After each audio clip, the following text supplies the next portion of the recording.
Dunque, si stanno appropinquando le 4, so I'm going to pass to English because the last time that we met for the plenary session of topic 1, I announced that this afternoon we are going to commemorate our distinguished colleague Francesco Guerra, who unfortunately passed away last June.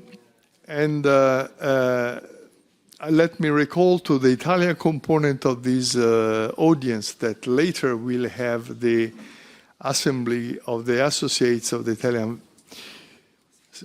Society of Statistical Physics. So the distinguished foreign colleagues will leave this audience. And now I am very happy to invite my friend and colleague Enzo Marinari to commemorate Francesco for all of us.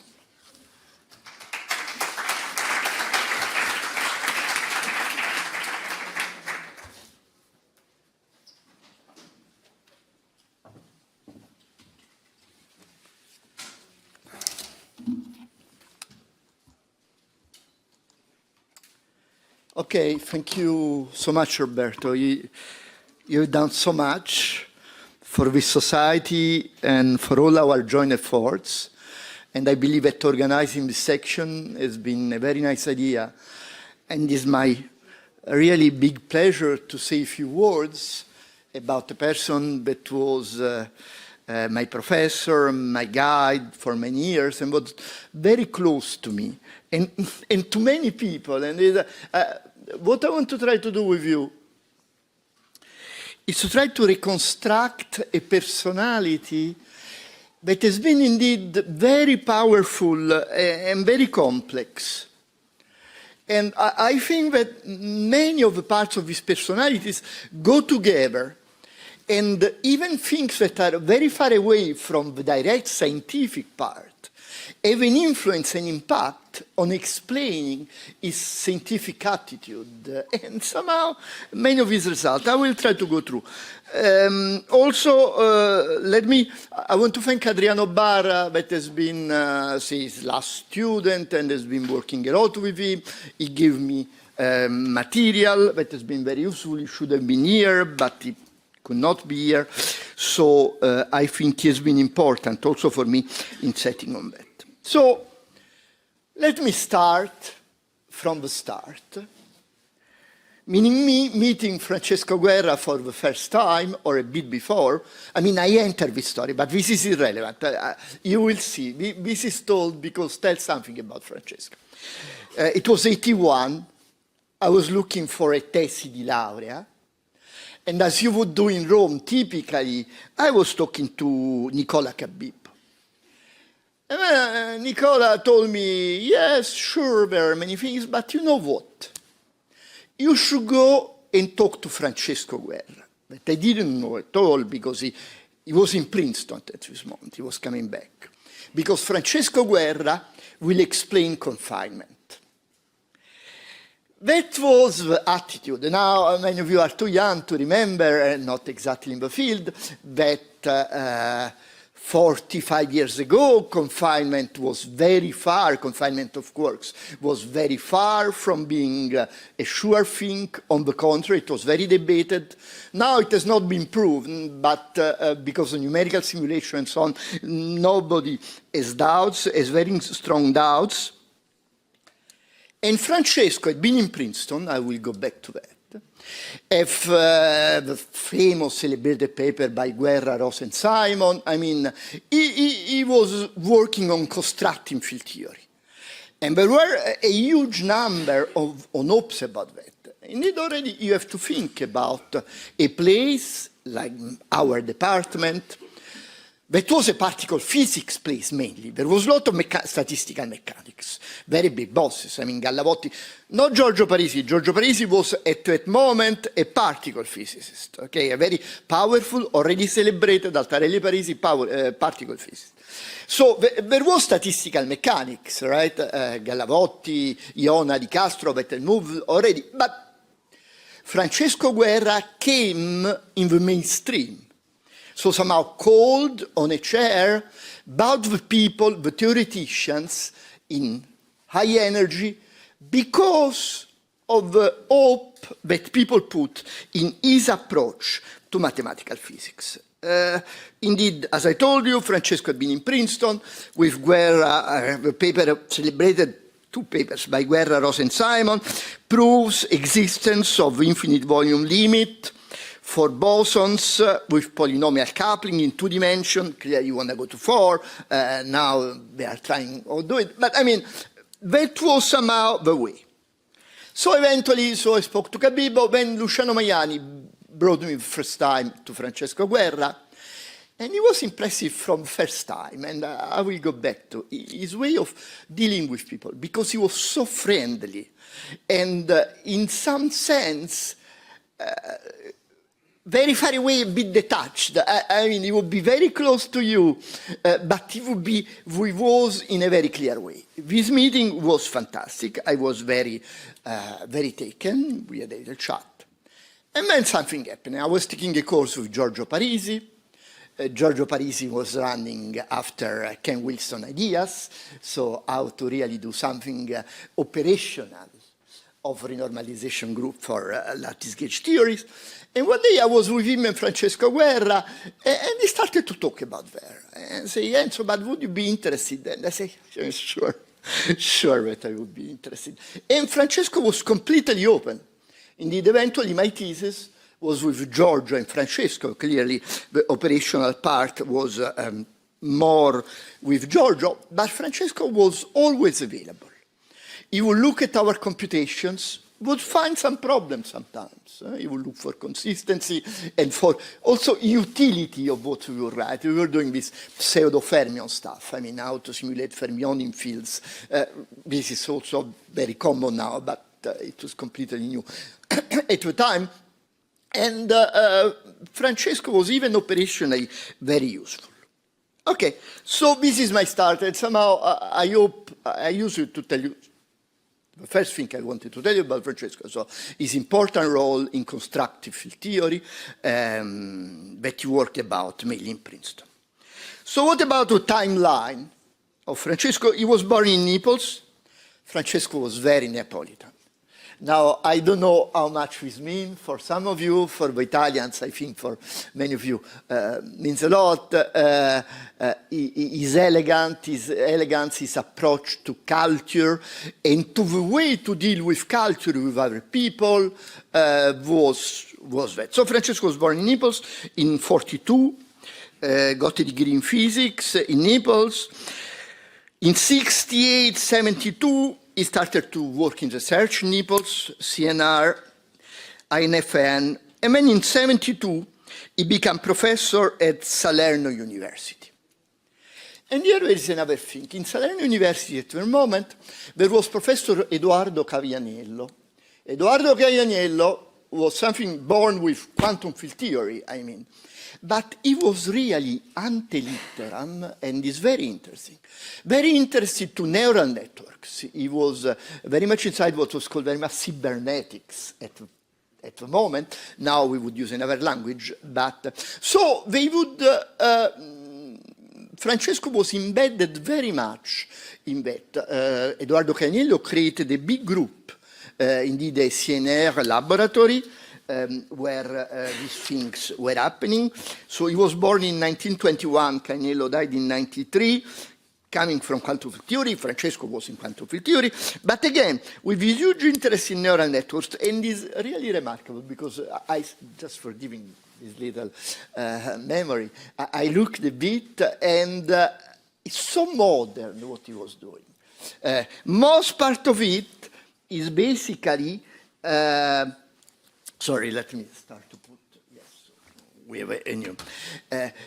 Is basically about the importance of languages in formalization of things. And really, it's very modern today. I mean, when you speak about large language model, etc., you see that was present. So, Francesco was very involved. I learned from Adriano Barra, they would go on the Amalfi Coast to do some work. I don't know much work, that's too beautiful.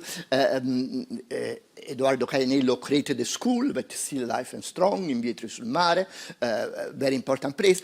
Francesco never really worked in that, but he was too young, I believe. I mean, when you are so young, you want to be, in some sense, in the mainstream because you want to break it up. That is exactly what he did. So he was too young to branch out. But still, I have a feeling that, and I will go to that when he came to spin glasses and entered with such a strength, in some sense, this conversation on the Vietri and Cetara beaches stayed. They have an effect, because indeed it was part of his training. So in 74, eventually Francesco, he was already professor in Salerno, but he went to Marseille University, and then he moved to Princeton. Princeton, Guerra Rosen-Simon, so huge success, his name becomes. He was also very interesting to stochastic mechanics, so the Nelson approach. And he was very careful, he never wanted to seem an heretics. Francesco was a good politician, I will come back to that. But he was very interested to this part. In any case, he came to Rome. No, he first, after 1 year of principal, went back to Salerno. And there he also started with academic politics. I will go back to that. Francesco was someone a real Democrat, a real person believing in politics meant as working with people. And he always did it. So went back to Salerno, very young guy. Right ahead becomes director of the department. Right ahead becomes vice president of the university. And he would have become president of the university if we didn't call him in Rome. I say us, but I was a kid, so I don't count. So he was called in Sapienza. He was called in Sapienza, and comes to Sapienza at the mathematics department first, where, you don't believe it, he becomes director of the department. And then after a bit, he moves to physics department, where, you don't believe it, he becomes director of the department. For us, and when I was around at this point, for us, a very relevant director.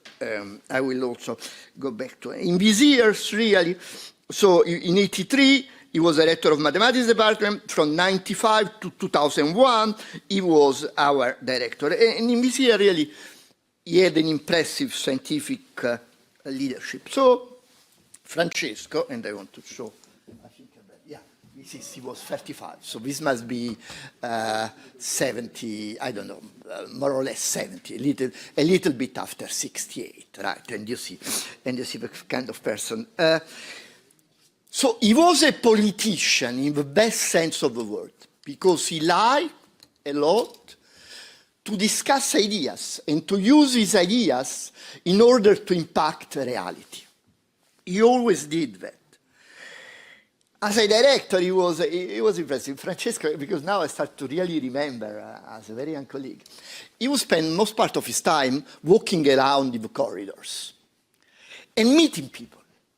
And he would stop people because he wanted to know what the department was thinking. I'm trying to teach that to our new director.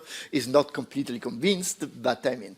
And it was, I must say, fantastic, because you would go around and you would find Francesco, and he would quiz you about some important problem you have to discuss, or things about the department you have to take decisions and so on. One other thing, and then I will go back to physics, this is Silvio. Francesco loved, sorry, this is just something that comes of my real affection for him. He loved to give dinner speeches. And after a bit we knew, Francesco would give a dinner speech, and he would give a fantastic dinner speech. So we would drink a glass of wine more, maybe two, just to enter the feeling of his dinner speech. He would also drink one glass of wine more, and it would be such fun, because he would always pick up the very important things that were to be picking up. Okay, this is Francesco with Dmitry Panchenko and David Sherrington. Okay, and then spin glasses came.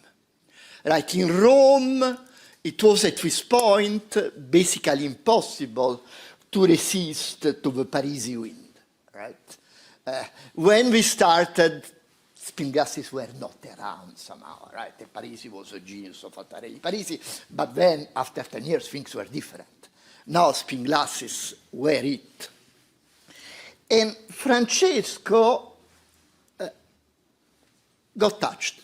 I still believe that the string he had about neural network had some kind of weight, and he started to use this very powerful technique in order to improve, and this is remarkable. Because indeed, Guerra felt the Parisi wind, but he became wind at the end. So he was part of a very strong wing in our department, pushing clearly on the rigorous mathematical side. He contributed like that. So, Guerra identities, the Ghirlanda Guerra characterization of the glassy phase, rigorous lower bound, clearly very deep relations with Parisi and with Talagrand. And let me see where I am. So again, I will go back to it. So yes, David Sherrington, Dmitry Panchenko. This is another dinner with Nadia Robotti, Adriano Barra, Tedeschini Lalli. In the last part of his scientific career, also because he was close to Nadia Robotti, a very well-known historian of physics, he started to work on history of physics. Again, what is now my department is a perfect place for that. We have archives. There is all the story of Fermi, Majorana, there are papers. And Francesco started also his intellectual experience with his personal, very strong aptitude. Clearly that was very good for him because, reconstructing the mechanisms and having the capabilities of understanding the deep root behind these developments was for him something very important because, I told you before, right? You put a bit, the mechanism of interaction among people and of the story with the mechanism of scientific discoveries. He worked a lot about Majorana and about Enrico Fermi, clearly, by using materials, but he also went around on the field and found the new material.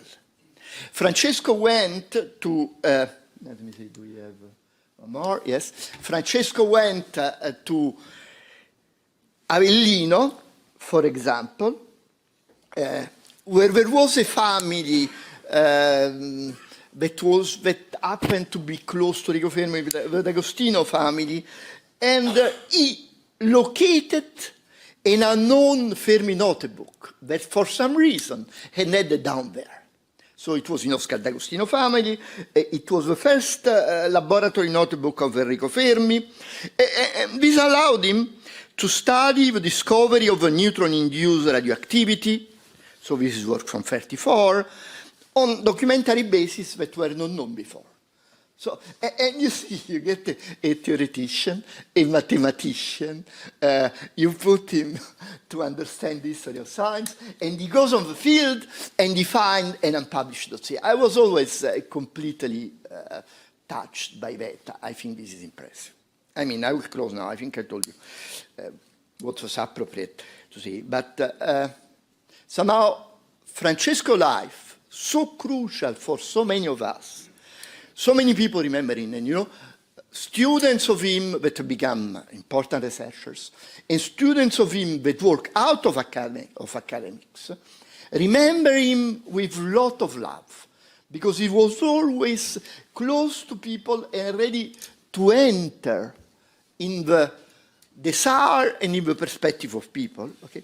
So with such a mix of life, politics, people, powerful, rigorous, wonderful science. We will remember Francesco really with a lot of love. Thank you.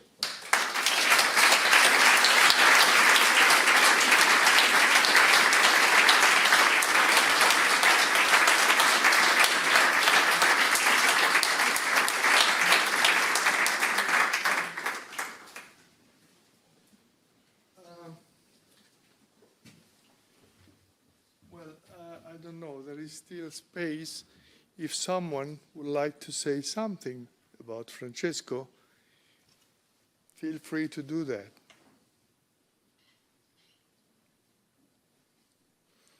Too many shy people.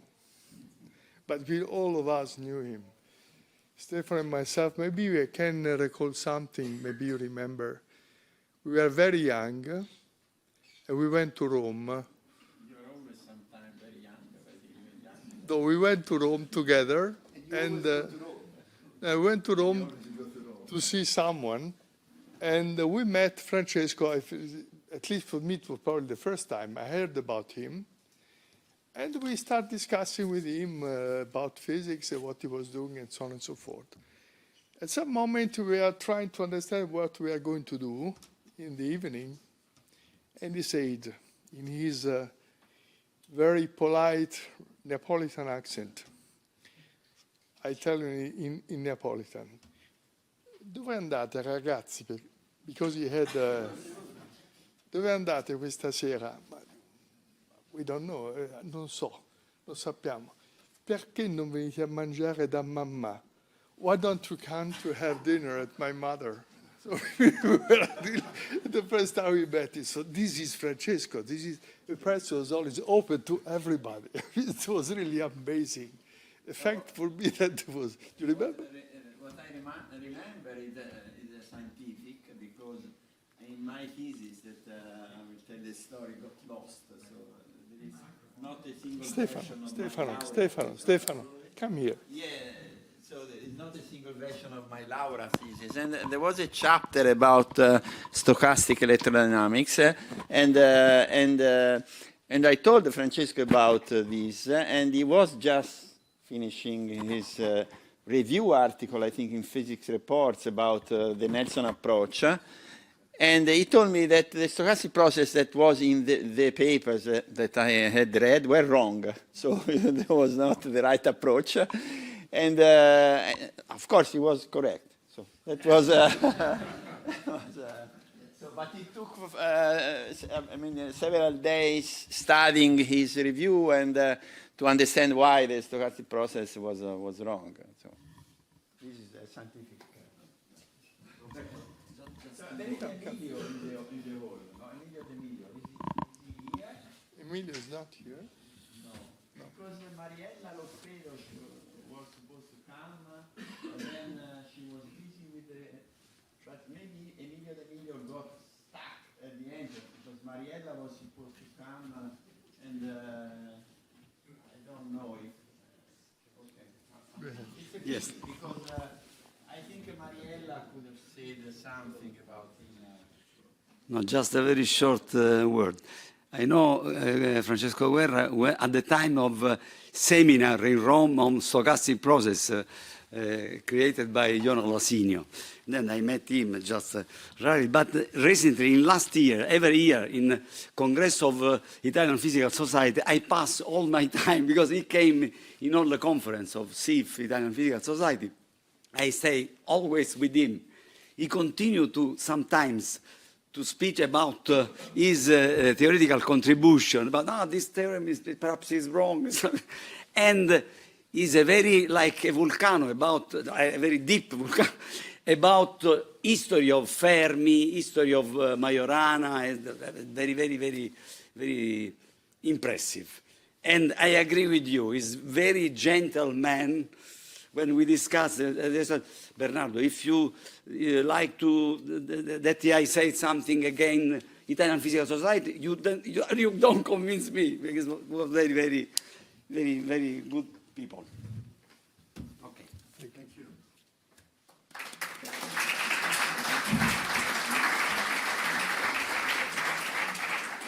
So, if there is anybody else who wants to say something, I think we can stop this commemoration for Francesco and meet again for those who are members of the Italian Society of Statistical Physics in 5 minutes here.